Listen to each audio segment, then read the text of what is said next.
Merci. Alors parmi les témoignages officiels de femmes qui seront donc transmis mercredi au Sénat, il y a le vôtre. Il a été récité en longueur devant les eurodéputés à Strasbourg. Aujourd'hui, oui. Que vous est-il arrivé ?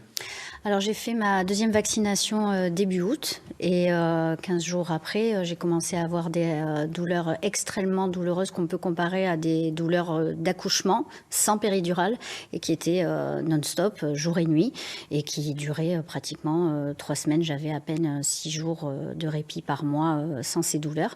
J'ai pris très très peur, donc je suis allée voir 5 médecins gynécologues. J'ai demandé à faire un IRM moi-même pour vérifier qu'est-ce qui se passait au niveau de mon utérus et de mes ovaires. Et c'est là qu'on a décelé donc une adénomiose au niveau de l'utérus avec des lésions partout. Il faut savoir que j'avais fait une échographie 1 an avant et mon endomètre était absolument parfait, nickel. Il n'y avait pas de souci. Donc voilà, au niveau des médicaments, il n'y avait absolument rien qui pouvait me soulager, mais rien du tout. Et le seul chirurgien que j'ai trouvé vers le mois d'octobre qui a accepté de me faire l'hystérectomie. C'est-à-dire l'ablation de l'utérus, c'est la seule solution qui se présentait à moi puisque je ne voulais pas reprendre d'hormones. Je suis intolérante aux hormones, à la prise d'hormones.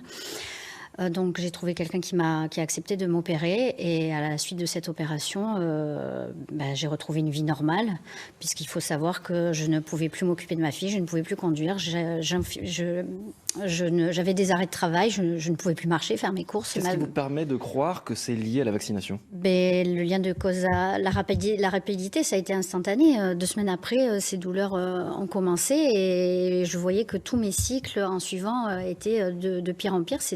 C'était vraiment terrorisant. Et même en ayant une fille de presque 12 ans, je vais être prise par l'émotion, j'aurais préféré mourir que de vivre comme ça. C'était complètement intolérable. Et je me suis écoutée mon instinct et j'ai fait l'opération et depuis, j'ai retrouvé une vie normale. Il y a d'autres témoignages